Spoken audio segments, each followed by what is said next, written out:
하나님 말씀 봅니다. 요엘서 2장. 요엘서 2장 구약 성경 1272쪽입니다. 요엘서 2장 18절부터 22절까지 한 절씩 교독하십니다. 요엘서 2장 18절부터 22절까지. 그때의 여호와께서 자기의 땅을 극진히 사랑하시어 그의 백성을 불쌍히 여기실 것이라.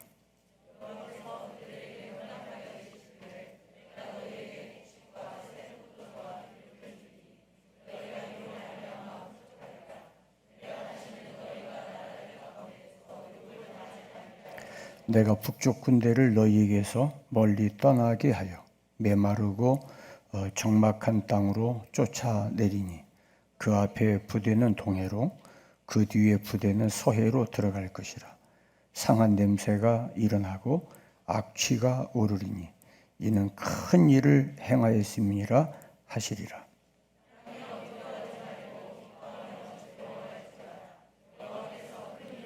다 같이 들짐승들아 두려워하지 말지어다.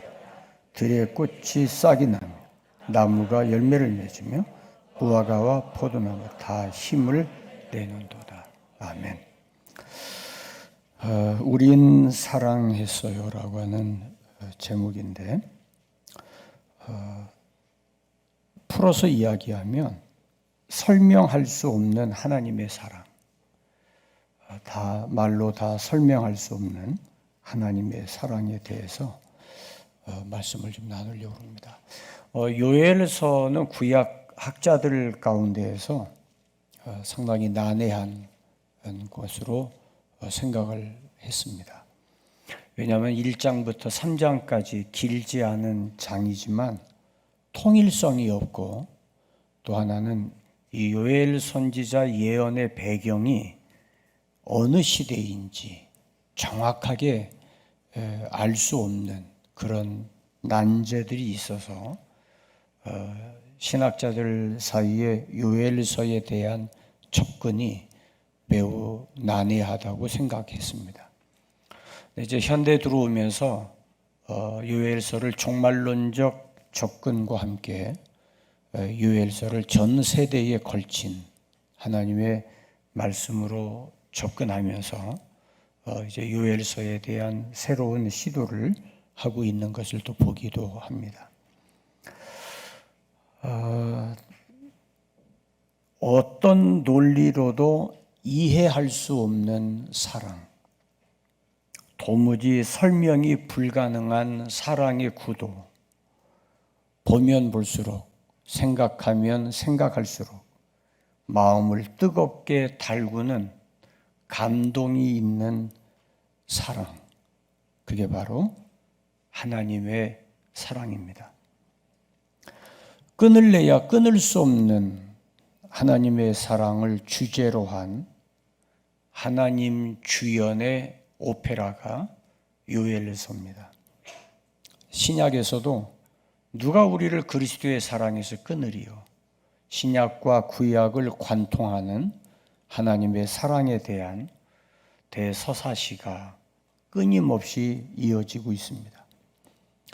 우리는 죄인으로서 수없이 하나님을 등지고 하나님의 은혜를 받고 하나님의 은총을 입었음에도 불구하고 세상을 사랑하는 영적 불륜의 관계 속에서 하나님을 등지는 일이 반복해서 벌어지고 있음에도 불구하고 하나님은 우리를 향한 사랑을 포기하지 아니하시고 또다시 사랑하시고 또다시 붙들어 주시고 또다시 이끌어 주시는 하나님의 그 사랑을 요엘서에서 보여줍니다. 물론 호세아서에서도 그 사랑에 대한 기록이 있죠.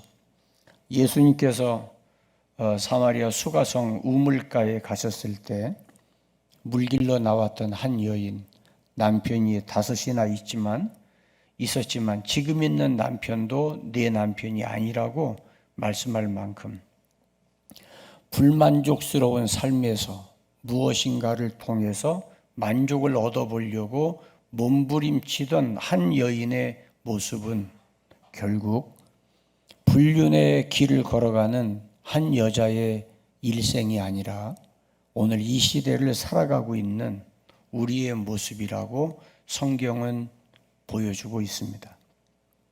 극단적 이기주의에 묶여있는 타락한 죄인의 모습이고, 그러면서도 뻔뻔하고 양심도 없는 양아치만도 못한 집단 속에 있는 모습이기도 합니다. 겉과 속이 너무 달라서 말로는 온갖 선을 다 행하고 말로는 매끄럽게 사람들의 마음을 훔칠 만큼 이야기하는데 위선과 거짓과 독선이 난무하는 그러한 이중적인 모습, 그 모습들이 이 시대 사람들에게 보편화되어 있고, 심지어 교회를 농락하는 이단들에게서는 이 위선과 거짓이 버젓이 마치 정의인 것처럼 온갖 거짓말을 진리로 왜곡하는 일까지 벌어지고 있는 것을 봅니다. 그래서 하나님은 요엘서 1장에 혹독한 심판을 선언하십니다. 너희 늙은이들은 들어라.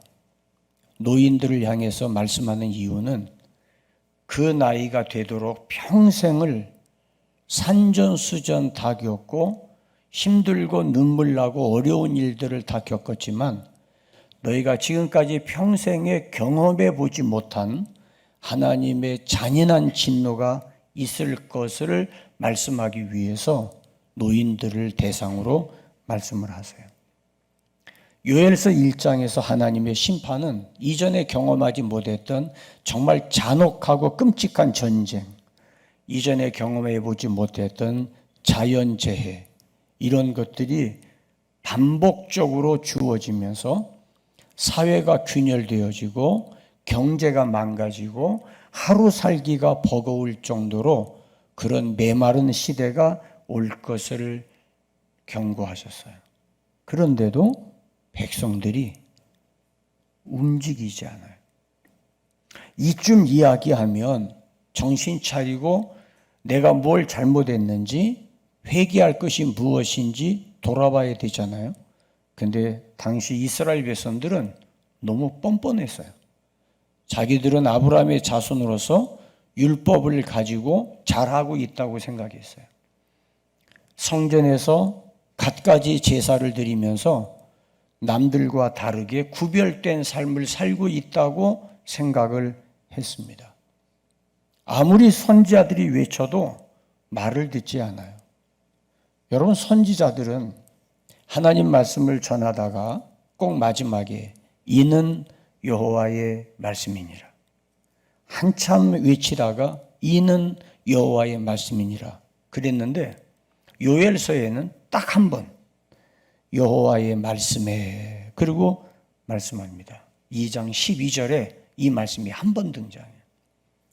우리가 자녀들을 키울 때 아이들이 말을 듣지 않으면 엄마들이 흔히 하는 이야기가 있죠. 아빠한테 이럴 거야? 그럼 아이들이 처음에는 움찔해요. 그러다가 하도 반복해서 습관처럼 얘기하면 애들이 달라듭니다. 일러봐. 그리고 빨리 들어와, 공부해. 싫어, 나 친구랑 놀다 갈래. 그럼 엄마가 아빠가 빨리 들어오랬어. 그러면은 기분 나쁘지만 빨리 들어왔어요. 아빠가 말하는 거니까. 오늘 여기 요엘 선지자가 여호와의 말씀에 그러면 이 말씀을 듣는 백성들이 하나님이 그러셨어? 진짜야? 그러면 좀 옷깃을 여미고 마음의 태도를 좀 고치고 뭔가 반성하기를 원했어요. 그런데 백성들이 완전히 마음이 굳어 있어요. 마음이 닫혀 있어요. 여호와의 말씀이라고 하는데도 움찔하지도 않고 멈추어 서지도 않고 귀를 기울이지도 않습니다. 요엘 선지자가 여호와의 말씀이라고 말씀합니다. 옷을 찢지 말고 마음을 찢어라. 진정성 있는 태도를 보여라. 정말 너희들이 하나님 앞에 하나님의 백성이라면 정말 너 자신을 좀 돌아보고 하나님 앞에서 무엇가 잘못됐는지 한번 생각 좀 해봐라, 그 말이에요. 진정성 있는 뉘우침을 가지라는 말입니다. 그러면서 금식일을 선포하고 나팔을 불어 성회로 선포해라. 이게 무슨 말이냐 하면 금식일을 선포하라는 말은, 그리고 성회로 선포해서 모이라는 말은 모든 것 다 멈추고 그동안 분주했던 것, 내가 몰두했던 것들 다 다 스톱하고 마음을 같이 해서 한 장소에 모여서 너희 공동체가 함께 같은 마음을 가지고 하나님 앞에 모이라는 거예요. 스톱하라는 거예요. 지금까지 내가 해왔던 삶의 행태들을 다 멈추라는 거예요. 그리고 하나님 말씀 앞에서 한번 보라는 겁니다. 신혼여행 갔던 신랑과 신부도 돌아오고 어린 아이들도 하나님 앞에 모으고 노인들도 모으고 제사장들도 모으고 장로들도 모으고 하나님 앞에 성회를 선포하라는 말은 이제는 너희가 하나님 앞에서 각자 개인의 의견, 개인의 주장을 다 내려놓고 하나님 말씀 앞에 귀를 기울이라는 거예요. 그러면 18절 그때에 하나님께서 우리에게 사랑의 회복을 선포하실 것을 말씀합니다. 그래서 오늘 첫 번째로 자기 땅을 사랑하신 하나님이에요. 한번 해볼까요? 자기 땅을 사랑하신 하나님. 자기 땅을 사랑했다. 하나님께서 사람을 사랑했다, 아브라함의 자손들을 사랑했다 그러면 이해가 가요. 사람이니까. 그런데 자기 땅을 사랑했다고 말씀하세요. 여기 땅은 에레츠라고 합니다. 에레츠라고 하는 이 단어가 구약 성경에서 제일 많이 등장하는 4개의 단어 중에 4번째로 구약 성경에서 많이 사용되어진 단어입니다. 그만큼 중요한 단어입니다. 땅이라고 하는 개념이 2가지 의미를 가지는데, 하나는 하나님이 창조하신 땅이고, 2번째는 그 중에서 하나님의 백성들을 위해서 구별하여 주신 가나안, 젖과 꿀이 흐르는 땅을 이야기합니다. 땅이 하나님 말씀에 순종하면 광야의 길을 냅니다. 하나님께서 이스라엘 백성들에게 가나안을 땅으로 주실 때 산천에서 분천에서 물이 솟아나고 산에서는 동을 캘 것이요 철을 캘 것이라고 그러셨어요. 하나님 말씀에 순종하면 이 땅은 그야말로 금덩어리 같은 땅이에요. 하나님 말씀에 순종하면 심은 대로 거두는 땅이에요. 그런데 하나님 말씀에 순종하지 아니하면 저주받은 땅이에요. 그래서 농사를 지어도 농사가 안 돼요. 그렇게 버림받은 땅을, 버려진 땅을, 아벨이 죽고 난 다음에 아벨이 흘린 피를 하나님께서 땅이 핏소리가 내게 들린다고 말씀하셨어요. 하나님께서 지으신 땅은 하나님의 말씀에 반응하게 되어 있어요. 거룩한 땅이에요. 거기다가 선택받은 하나님의 백성들을 위해서 주신 땅은 더더욱 그 땅은 축복과 번영의 땅이에요. 그런데 죄악으로 인해서 삭막해지고 깨어지고 버림받은 땅이 되었어요. 그런데 하나님께서 그 땅을 사랑한다고 말씀하세요. 자기 땅을 극진히 사랑하셨어요. 그냥 사랑이 아닙니다. 극진히 사랑하셨어요. 할렐루야. 할렐루야. 이것이 바로 포기할 수 없는 하나님의 사랑이에요. 하는 짓을 봐서는 당장이라도 포크레인 갖다가 때려 부수고 뭉개고 싶은데 결코 내다버릴 수 없는 하나님의 사랑이 아직 이 땅에 미련으로 남아 있어요. 이미 꺾어진 갈대처럼 쓰레기 처분해야 됩니다. 꺼져가는 등불처럼 한쪽 구덩이에다가 몰아야 돼요. 근데 하나님의 사랑이 이미 다 망가져 꺼져가는 갈대 다시 살려보려고, 꺼져가는 심지 다시 기름을 넣어서 불꽃을 살려보려고, 설명할 수 없는 하나님의 사랑이에요. 왜 그럴까요? 우리가 잘나서인가요? 내가 뭘 선한 일을 많이 해서인가요? 지난주 수요일날 전도하러 갔다 와서 하나님이 우리를 사랑하시는 건가요? 그러면 얼마나 좋겠어요. 그러면은 다 나오죠. 전도하러 나면 하나님께서 나를 특별히 더 사랑한다면. 그런데 우리를 향한 하나님의 사랑은 은혜입니다. 공로가 아니었어요. 은혜였어요. 집을 나간 탕자가 잘한 게 뭐가 있어요. 그런데 돌아온 아들 아버지는 기다렸어요. 받아주었어요. 사랑이에요. 아들을 향한 아버지의 사랑은 그 자체가 은혜입니다. 아멘입니까? 나 같은 죄인, 내가 또 넘어지고 또 실수하고 또 잘못하고 믿음으로 살겠다고 했다가 또 일주일도 못 가서 또 비틀거리고, 그럼에도 불구하고 하나님이 나를 사랑하셨다면 그것은 내가 잘해서가 아니에요. 은혜입니다. 은혜입니다. 한번 따라해 보겠습니다. 하나님의 은혜로 사랑을 입게 되었다. 하나님의 은혜입니다. 은혜로만 해석할 수가 있어요. 왜 나를 사랑하셨습니까? 하나님의 은혜로만 번역할 수가 있어요. 하나님의 은혜로만 이해할 수가 있어요. 거기에 그 사랑이 우리에게 생명으로 꽃을 피웁니다. 하나님의 사랑 때문에 우리가 다른 것을 사랑할 수가 없어요. 요즘 같은 시대에 참 기가 막힌 이야기를 들어봐요. 진정 아내를 사랑한다면 아내가 좋아하는 거, 하고 싶어하는 거 다 사랑해라. 진짜 남편을 사랑한다면 남편이 하고 싶어하는 거 다 지지해주고 사랑해줘라. 다 맞는 말 같지만 그 말 속에 제한이 있어요. 아내가 나만 사랑해야 되는데 아내가 다른 남자를 사랑해요. 그러면 내가 아내를 사랑하니까 아내가 나 말고 다른 남자를 사랑하는 걸 지지해 줄 멍청한 남자 있어요? 저도 그거는 곤란합니다.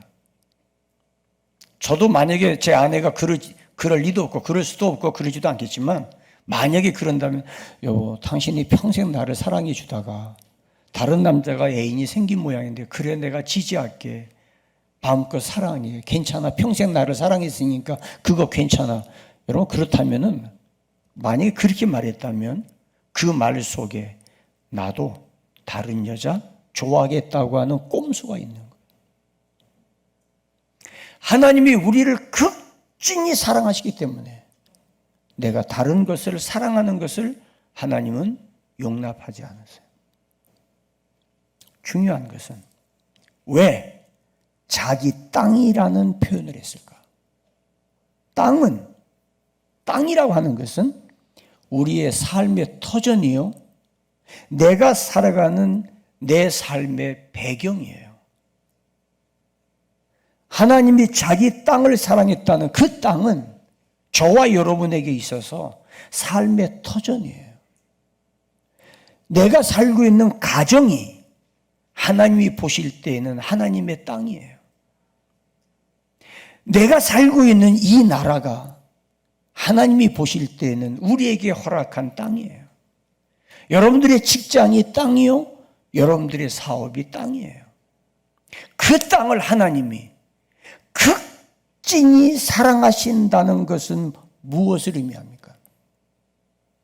우리는 때로는 살아가면서 가정이 불만족스럽고 가족들이 불만족스럽고 짜증나고 직장과 사업의 터전이 마음대로 되지 않아서 싫어요. 저주스러워요. 왜 이런 사람을 만났는지, 왜 내가 이런 직장을 선택했는지, 왜 내가 이런 사업을 했는지 때로는 원망스러울 수 있어요.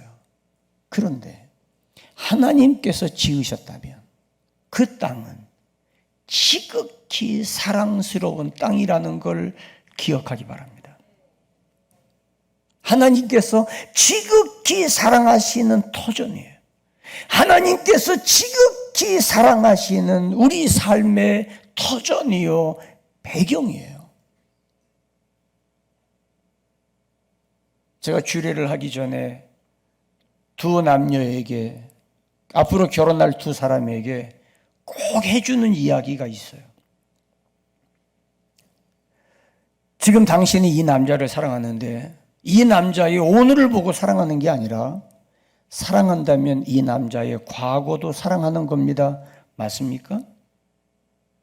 이 여자의 지금의 모습을 사랑하는 게 아니라 살아왔던 지금까지의 과거의 삶도 사랑하는 것 맞습니까? 그게 왜 중요하냐 하면 사랑해서 결혼해 살다가 이 사람이 지나간 과거가 드러났어요. 알게 되었어요. 그래서 난 너하고 더 이상 살 수 없어 라고 말한다면 대단히 유감스럽게도 이기적인 사랑이에요. 저는 제가 아내를 만나서 결혼하자고 이야기할 때 첫날 저는 저의 지나온 삶을, 저의 과거를 하나도 남김없이 손들이쳐 이야기를 다 했어요. 그리고 결혼하자고 그랬어요. 그러면서 제 안에 이런 배짱이 있었어요. 당신이 내 과거를 송두리째 알고 있는 이상 당신은 딴 남자한테 못 가.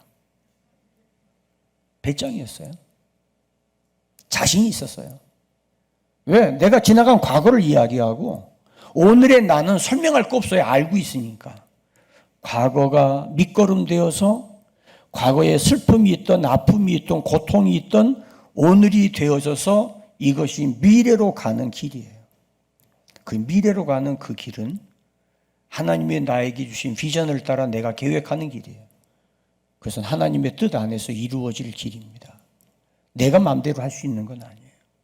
하나님께서 자기 땅을 극진히 사랑하신다는 말은 피 흘린 땅, 아픔 있는 땅, 죄로 얼룩진 땅이지만 이 땅은 하나님이 자기 땅이에요. 당신께서 창조하신 땅이고 당신께서 기름 부으신 땅이고 젖과 꿀이 흐르는 땅으로 우리에게 주셨어요. 그렇기 때문에 이 말씀 속에 네가 볼 때 저주받은 땅으로 보이지만 하나님이 지극히 사랑하는 땅이라면 불평하지 마라. 네가 지금 볼 때는 이 땅이 만족스럽지 못하고 왠지 모르게 뒤집어 엎어버리고 싶고 이 땅을 욕하고 싶지만 망가졌지만 하나님이 지극히 사랑하는 땅이라면 네 눈으로 바라보지 말고 지극히 사랑하시는 하나님의 눈으로 바라보라. 그러면 거기에 희망이 있고 거기에 하나님의 계획이 있어.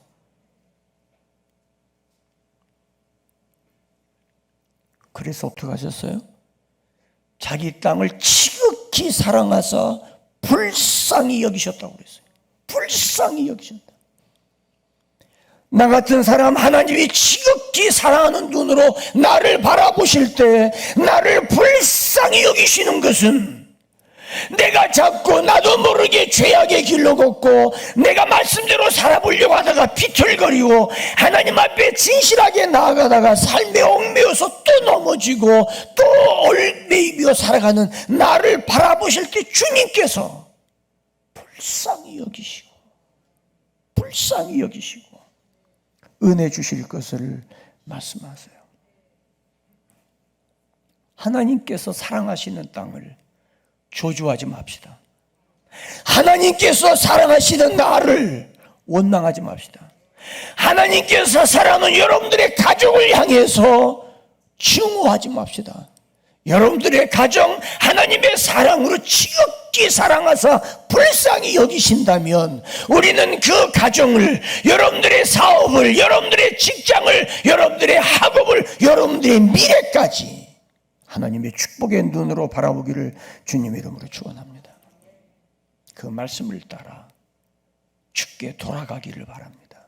두 번째로, 하나님의 사랑, 막혔던 대화가 열립니다. 응답으로 사랑하셨어요. 응답하며 사랑하셨어요. 여러분, 사랑이라고 하는 말은 서로 대화가 있는 거예요. 제가 그 가수, 제가 얼굴은 알겠는데 이름을 몰라서 이름을 좀 찾을 길이 없더라고요. 우리 그 영국에 있는 우리 홍세훈이하고 비슷하게 이미지가 비슷해요. 그 친구가 아주 신앙 좋은 크리스찬, 사랑의 교회 다니는 걸로 제가 알고 있는데, 이 친구가 얼마 전에 신문에 그런 글이 나왔더라고요. 자기의 가정생활, 결혼생활의 핵심은 대화입니다. 아무리 피곤하고 아무리 바빠도 시간 내서 집에 돌아가서 아내하고 충분히 대화를 한다는 거예요. 대화가 단절되면 어떤 조건이 아무리 풍요로워도 마음의 거리가 멀어지게 되어 있다는 거예요. 자기가 주변에 보니까 이혼한 사람들의 공통점이 대화가 줄어들기 시작하고 대화가 단절되기 시작하면서 마지막 다다른 끄트머리가 이혼이더라는 거예요. 그래서 자기는 대화를 자기 결혼 생활의 핵심으로 삼았다고. 19절에 하나님께서 여호와께서 그들에게 응답하여 이르시기를, 응답한다는 말은 대화의 소통을 열어두었다는 말입니다. 우리가 하나님 앞에 질문합니다. 하나님, 왜 내가 이렇게 고통당하고, 하나님 왜 우리 가정이 이렇고, 하나님 왜? 근데 하나님께서 대답하지 않으시다가 우린 사랑해서요, 하나님께서 소통을 시작하셨어요. 내가 응답하기 시작하면, 하나님과의 소통이 시작된다는 말은 비로소 쌍방간에 주고받는 대화가 있는 기도의 문이 열렸다는 이야기. 시편 4편 1절에 내가 부를 때 응답하소서, 은혜 베푸사 나의 기도를 들으소서. 시편 13편 3절에 여호와 나의 하나님이여 나를 생각하사 응답하시고 나의 눈을 밝혀 사망의 잠을 자지 않게 하소서.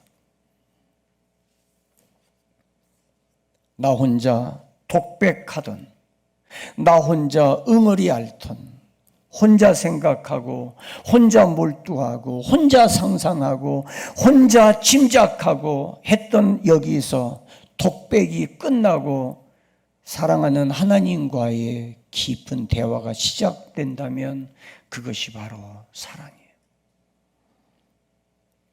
그래서 말씀하세요. 마음을 찢고 내게로 돌아오라. 매너리즘에 빠지지 말고 마음을 찢고 내게로 돌아오라.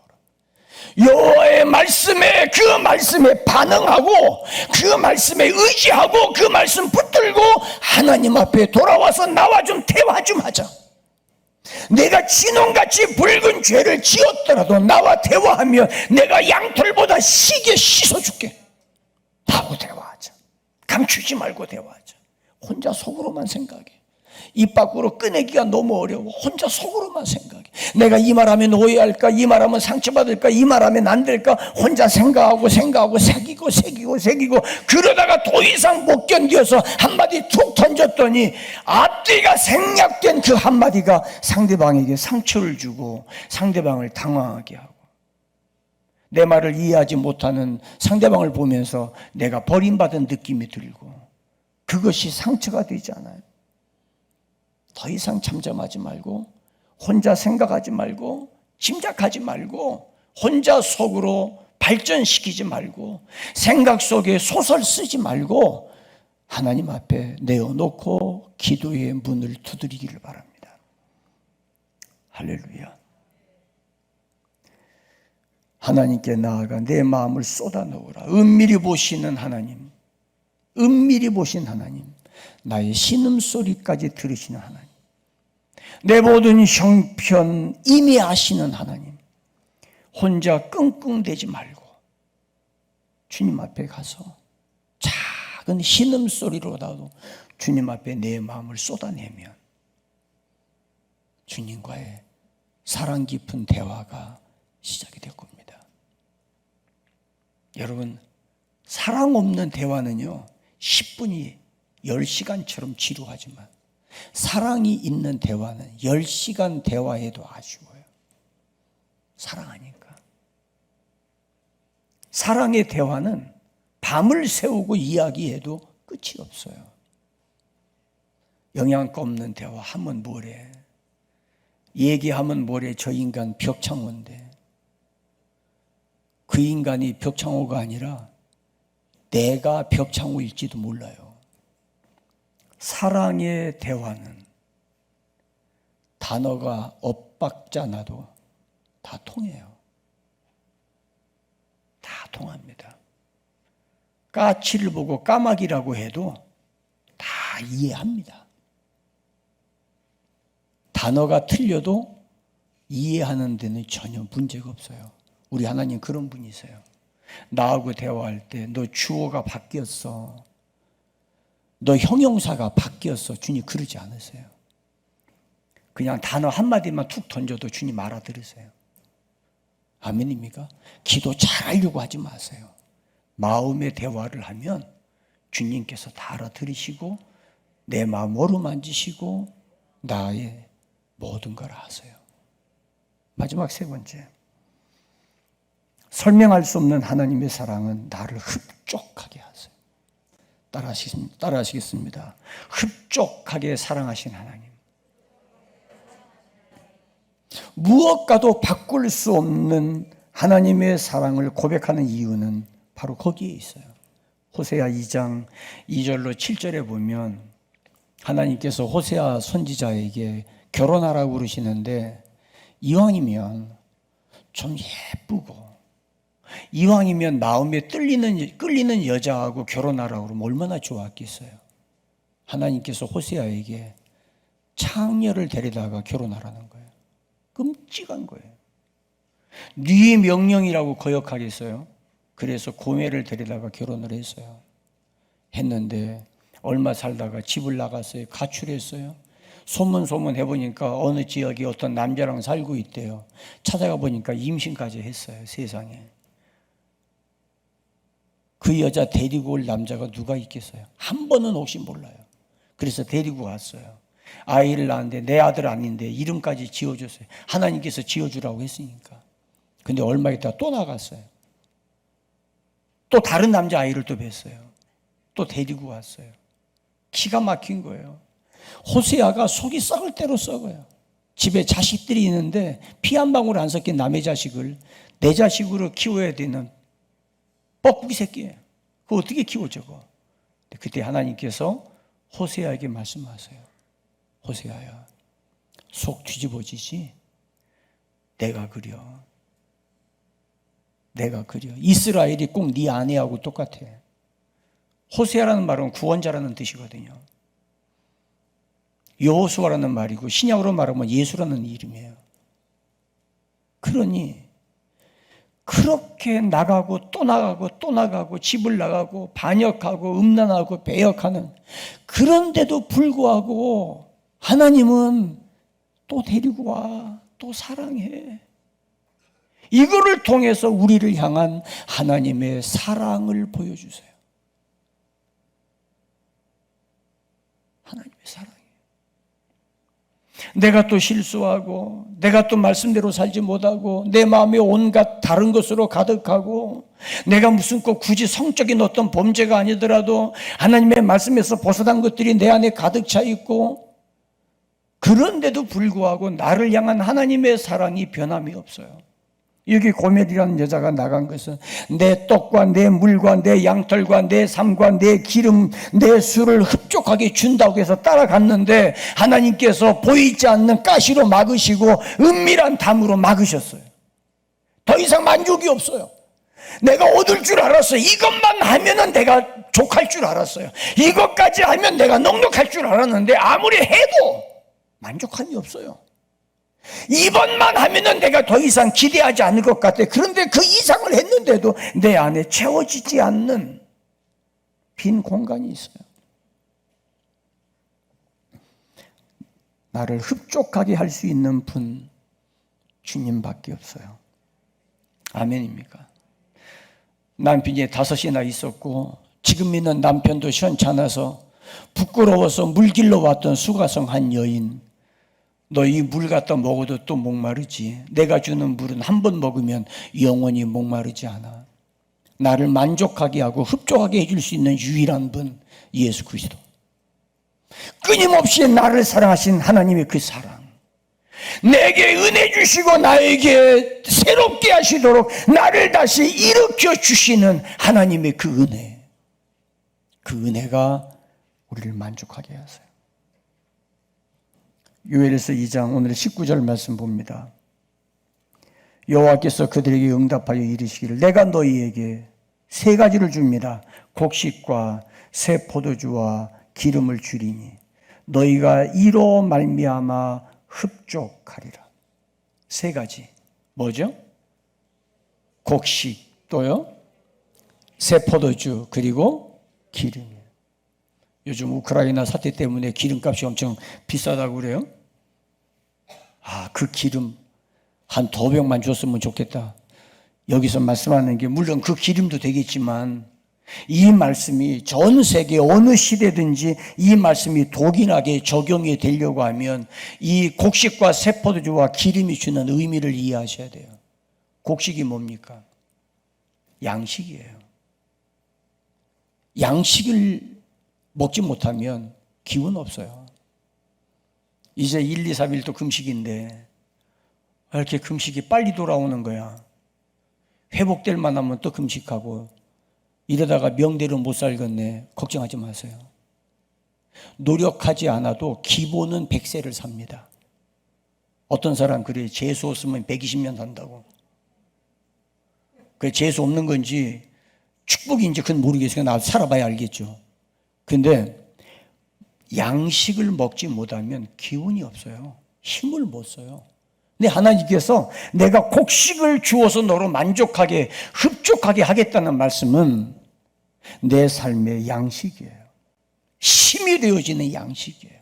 하늘의 양식이요, 먹을 양식이요, 건강의 양식이요, 아멘입니까? 축복의 양식이요. 하나님이 이런 것들을 채워주실 때 내가 살아갈 힘을 얻고 기도할 힘을 얻고 봉사할 힘을 얻고 사랑할 힘을 얻을 수 있는 힘이 되어지는 양식 주님 주겠다고 말씀하세요. 또 하나는 새 포도주입니다. 성경에서 포도주는 늘 기쁨과 즐거움을 상징합니다. 거짓된 기쁨과 즐거움을 찾아서 헤매었어요. 왜곡된 즐거움을 찾아서 헤매었어요. 아무리 어디를 가도 진정한 기쁨이 없어요. 하나님이 주시는 기쁨, 내 안에 있는 평안함, 내게 있는 기쁨을 내게 주노라. 주님이 주시는 기쁨은 내 몸이 망가져도 기쁨이 있고, 주님이 주시는 기쁨은 내가 가난해도 그 안에 기쁨이 있고, 주님이 나에게 주시는 기쁨은 어두운 사망의 음침한 골짜기를 걸어갈 때에도 두려워하지 않을 수 있는 내 안에 풍성한 기쁨이 있다면 하나님 나에게 그 기쁨 주시옵소서. 이 기쁨이 여러분들이 있기를 주님의 이름으로 축원합니다. 또 한 가지는 기름입니다. 기름은 당시에 식용유로도 쓰고 상처를 치료하는 데도 쓰고 화장품으로도 썼어요. 그러나 가장 기름이 많이 쓰여진 곳은 사람을 구별하여 세울 때 기름을 부어요. 그리고 하나님 앞에 쓰임 받는 것은 기름으로 바릅니다. 어노인팅이라는 말은 기름을 붓는다는 말이지만 엉션이라는 말은 기름을 바른다는 뜻이에요. 필요할 때 때로는 하나님께서 나에게 성령의 기름을 부어주시고 때로는 기름을 발라주시고, 그래서 이 시대를 살아가는 동안에 하나님 앞에 구별된 삶을 살아갈 수 있도록 지금까지와는 다르게 살아갈 수 있는 하나님의 은혜가 풍성하기를 주님의 이름으로 축원합니다. 진정 무엇이 나를 기쁘게 하는지, 진정 무엇이 나를 만족하게 하는지, 하나님께서 주시는 모든 은혜 말로 다 알 수 없네. 은과 금이 아니어도 예수 그리스도의 이름 때문에. 그래서 바울 사도께서 고백하신 것처럼 보라 새 것이 되었도다. 아멘입니까? 이번 한 주간 동안 여러분들의 삶에서 그래 주일날 들었던 말씀처럼 보라 새 것이 되었도다. 한 주간 동안을 새롭게 시작하고 다시 나에게 주어진 하나님의 시간을 통해서 새롭게 역사하는 은혜가 있기를 주의 이름으로 축원합니다. 다시는 넘어지지 않으리, 다시는 쓰러지지 않으리, 다시는 돌아서지 않으리. 마지막 결론으로 말씀드립니다. 요엘서 2장 21절 땅이여 두려워하지 말고 기뻐하며 즐거워할지어다. 땅이요. 18절에서 말씀하신 땅은 에레치인데 21절에서 말씀하신 땅은 아담아입니다. 이 아담아는 달라요. 이 말은 그냥 땅이 아니라 경작할 수 있는 가능성이 있는 땅, 고쳐진 땅, 회복된 땅을 이야기할 때 아담아라고 해요. 다시 말하면 죄로 인해서 망가진 땅을 하나님이 자기 땅을 극진히 사랑하셔서 우리를 불쌍히 여기시고 우리를 하나님께서 대화로 기도의 장으로 우리를 이끌어 가시면서 우리에게 곡식과 새 포도주와 그리고 기름을 바르시면서 우리를 흡족하게 하실 때 버림받았던 땅이 다시 기경할 수 있는 땅으로 회복되었어요. 할렐루야. 방주에서 나온 노아가 할 수 있도록 경작자가 되어서 땅을 갈기 시작하는 그 땅이 바로 아담아입니다. 여기 말씀하신 그 땅이에요. 하나님의 은혜로 베풀어 주신 하나님의 사랑을 부여잡고 약속의 말씀을 따라서 하나님이 다시 허락한 경작지로 달려가기를 주의 이름으로 축원합니다. 두려워하지 맙시다. 기뻐합시다. 즐거워합시다. 할렐루야. 다시 싹이 내고 열매를 맺기 위하여 힘을 내기를 바랍니다. 아멘입니까? 22절 마지막에 무화과 나무와 포도나무가 다 힘을 내는도다. 다 힘을 내는도다. 할렐루야. 경작할 땅, 회복되어진 땅이에요. 이 땅에 주시는 은혜가 있기를 바라요. 멜컴 글랜드웰이라고 하는 사람이 아웃라이어라고 하는 책을 써서 노정태 교수가 번역을 했어요. 이 책의 핵심은 1만 시간 원리입니다. 미국의 무너진 공교육을 살리기 위해서 아웃라이어라고 하는 책을 쓰면서 이분이 한국의 공교육을 굉장히 부러워했어요. 공교육, 학생들이 열심히 공부하는 모습 부러워했는데 학생들에게 행복을 주고 하기 싫은 공부 억지로 시키지 말고 바보가 되더라도 행복한 아이로 키우자고 하는 슬로건을 내걸면서 대한민국의 공교육은 다 무너졌습니다. 그런데 이 책에서 의미 있는 이야기를 합니다. 누구든지 타고난 재능이 동일하다. 누구에게나 가능성이 있다. 그런데 성공과 실패의 차이는 1만 시간에 달려있다. 아이들 공부하라고 그러면 놀고 싶어 합니다. 아이들 공부하라고 그러면 엉뚱한 거 하고 싶어요. 그거를 강제로 공부하게 시키면 부모의 폭력이 됩니다. 이게 학생 인권 조례입니다. 무섭습니다. 아이 못 때립니다. 아이가 학교 가서 신고하면 아이를 데려갑니다. 아니면 부모를 입건합니다. 그래서 하기 싫은 공부 억지로 시키지 못하게 하고 아이가 행복할 수 있는 길을 열어주어서 성을 본인이 선택하도록 하자. 내가 남자인데 나 오늘부터 여자야. 그리고 여자 화장실 들어가면 그거 못 갈라내요. 학생 인권 조례가 지금 그렇습니다. 심각합니다. 이런 시대인데 망가질 대로 망가진 거 아니에요. 그래 놓고 자기 자식들은 외고 보내고 과고 보내고 유학 보내고 자기 자식들은 특별교육 다 시키면서 다른 사람들은 그 교육 못하게 가로막았어요. 이게 소위 말하는 좌파 교육의 실체입니다. 그래서 이 책을 번역한 이 노정태 교수가 심각한 이야기를 해요. 5살 된 아이가 피아노 재능이 있고 예능에 재능이 있어서 학원을 보냈어요. 처음에는 신나게 하는데 흥미를 잃어버리고 그만두려고 그럽니다. 그럼 네가 싫으면 그만둬. 원래 재능이 없다면 괜찮아요. 근데 정말 재능이 있다면 부모가 말리고 계속해서 다니도록 하고 연습하도록 하고 그래야 되는 거죠. 그런데 미래를 바라보지 못하는 부모가 자식에 대한 이해가 부족해서 애들 억압적으로 하지 아니하고 내버려 둡니다. 그러면 아이들, 똑똑한 아이들 전부 바보 됩니다. 중도하차합니다. 심리학자 K. 안데르스 에릭손이라고 하는 사람이 베를린 음악 아카데미에 유학 와서 공부하는 학생들을 연구해서 세 부류로 나누었어요. 장래 세계 수준의 엘리트 연주자가 될 사람들 그룹이 있어요. 평범하지만 연주 잘하는 모범생이 또 있어요. 이 학교까지 들어왔는데 그것만 해도 사실은 탁월한 거예요. 그런데 그냥 졸업한 다음에 공립학교 음악교사로 끝나는 사람이 있어요. 이 사람을 열등생이라고 그래요. 조사해 봤더니 차이는 똑같이 재능이 있고 똑같이 유능해서 이 학교에 들어왔는데 하루 3시간 이상씩 일주일에 20시간 이상 10년을 두고 1만 시간 연습을 거듭한 사람은 세계 탑 클래스가 되어서 세계를 리더해 가는가 하면 나름대로 하기는 열심히 했어요. 근데 10,000시간을 못 채우고 8,000시간에 머무른 사람들은 그냥 모범생이었어요.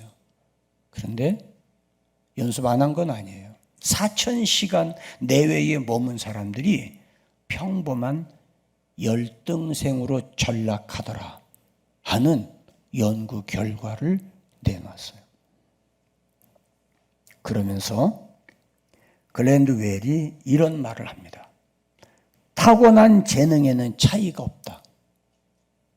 다른 것이 있다면 연습 시간이 다를 뿐이다. 사랑하는 여러분, 여러분들은 하루 3시간씩 일주일에 20시간 10년만 하면 1만 시간입니다. 하루 3시간씩 일주일에 20시간 10년만 하면 1만 시간에 도달합니다. 사업이 됐든 공부가 됐든 무엇이 되었든 1만 시간 돌파하면 세계 탑 클래스가 된다고 하는 연구 결과예요. 여러분들이 잘 아는 대로 손흥정 씨 어린 시절 축구하다가 중간에 포기했어요.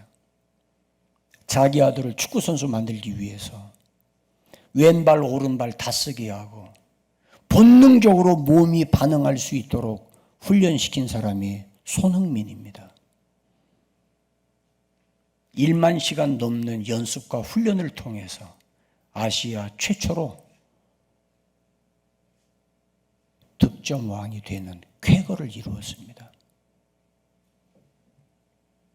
하다가 힘들다고 멈추고 내 땅은 저주받은 땅이라고 포기하고 환경이 잘못되었다고 지적하고 원망하고 불평하고 내가 시대를 잘못 만났다고 부모님에게 물려받은 게 없다고 내 가족이 협조해 주지 않는다고 내 주어진 직장과 사업과 모든 것이 나와는 관계가 없다고 하다가 포기하면 경작할 기회 놓칩니다.